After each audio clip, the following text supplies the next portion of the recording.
Yesterday, December 7th, 1941, a date which will live in infamy.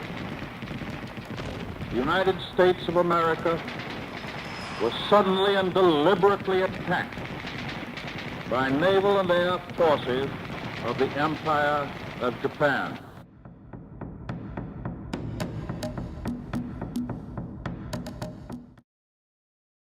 In 1942, the United States Marine Corps recruited 200 men from the Navajo Nation. These men provided a vital contribution to the war effort on the Pacific Front. These men, known as the Navajo Code Talkers, triumphantly used the once forbidden language to create an unbreakable code that helped the United States defeat Japan during World War II. Tragically unrecognized for their contributions, the Navajo Code Talkers who fought for freedom around the world would return to the fight for equality in their homeland. Over time, they received recognition. Tragically, today, their struggle continues as they fight to preserve their culture, obtain economic power, and gain political rights. Centuries before Christopher Columbus landed in Americas in 1492, the Navajo were already settled in the Four Corners regions of the Colorado Plateau. Following the Treaty of Guadalupe Hidalgo signed in 1848 that ended the Mexican-American War, United States policy would tragically impact the Navajo. The land was now controlled by the U.S. government. Once in American hands, large numbers of people of European descent moved into the area. Tired of Navajo conflicts, the government enlisted Indian fighter Kit Carson to deal with the Navajo. Carson would wage a terrible assault on the Navajo population in January 1864. Following this assault, bands of Navajo led by the Army were relocated from the traditional lands in Arizona Territory to New Mexico Territory at Fort Sumner. This tragedy became known as the Long Walk. The distance itself was cruel, but the fact that the Navajo did not receive any aid from the soldiers was devastating. Not every person was healthy enough to walk 400 miles. After 4 years at Bosquera Redondo, spiritual and political leader Barboncito petitioned the government to allow the Navajo to return to their homeland. The United States agreed. In 1868, the Treaty of Bosquera Redondo was signed. The Navajo were the only Native American nation allowed to return to their homeland. Under the treaty, they received only a small portion of their original ancestral lands. The Navajo Reservation was established to keep the people confined to a specific area in the region. One of the cruelest changes from the treaty was the educational policy established by the Bureau of Indian Affairs, requiring Navajo children to be sent to the government boarding schools in order to civilize them. The model for American Indian boarding schools was the Carlisle Indian School, which opened in 1879 in Pennsylvania. The school was headed by Captain Richard H. Pratt. The Carlisle slogan was "Kill the Indian, save the man." Children were issued uniforms. Their hair was cut or shaved. Because speaking Navajo was forbidden, many children did not speak at all. Some disappeared or ran away. Many never returned home. The Navajo Nation was not allowed to speak their language outside of the reservation in white establishments. The entry of the United States into World War II changed the lives of the Navajo economically. They were able to work for wages and provide for their families. Many Navajo hoped to improve their social status by fighting for their nation. Most importantly, they were recruited to help win the war with their forbidden language and unbreakable code. This was not the first time the United States relied on native languages to create an indecipherable code. In World War I, the United States used the language of the Choctaw and Cherokee. Enemy forces were unable to break these codes.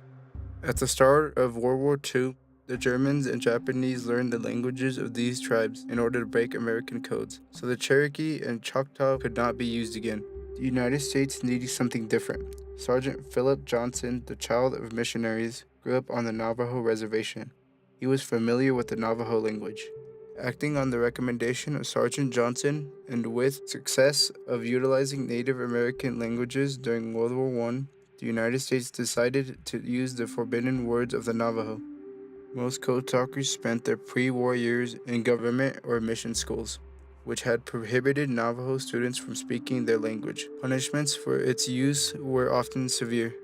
Despite their language being forbidden at home, the United States was desperate to use it in the war effort. 29 members of the Navajo tribe were secretly recruited.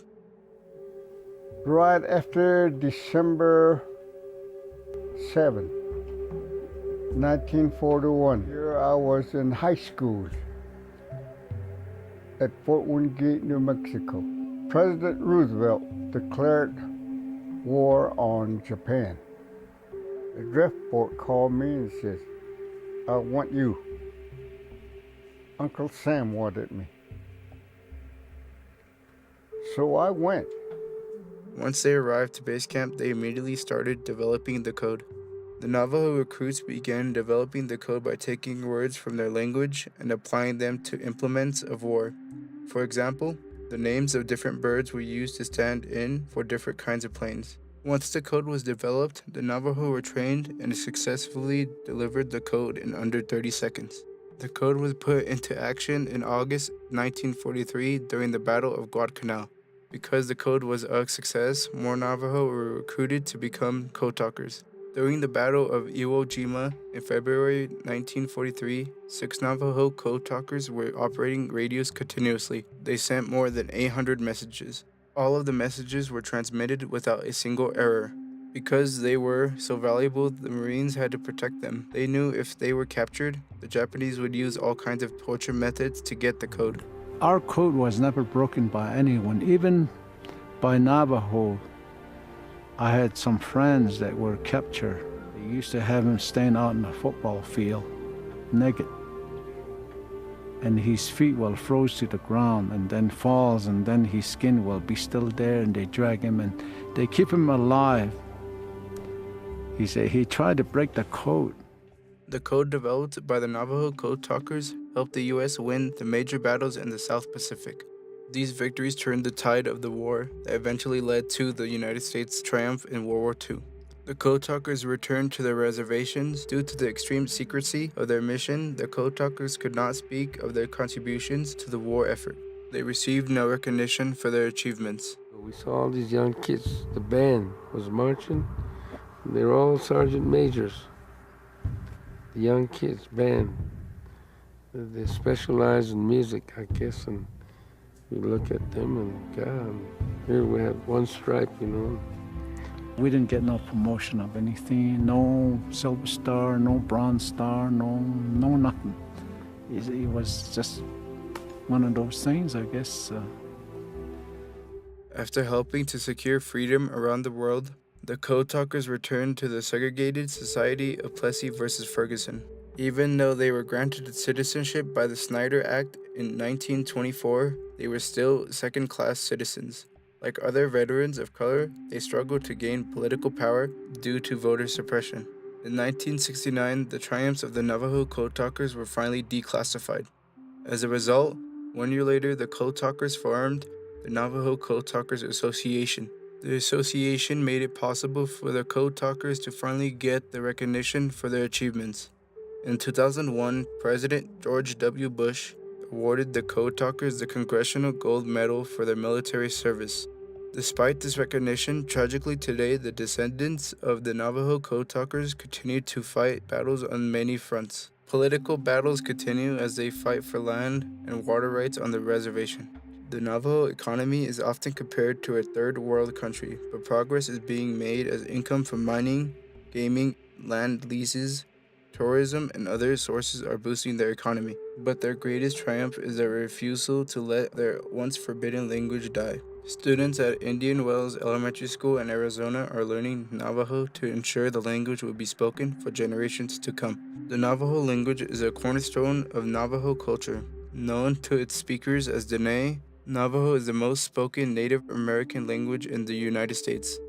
Generations of Navajo will look to their ancestors, the great warriors of the Southwest, including the Navajo code talkers, for inspiration to continue the fight for their culture, heritage, and language.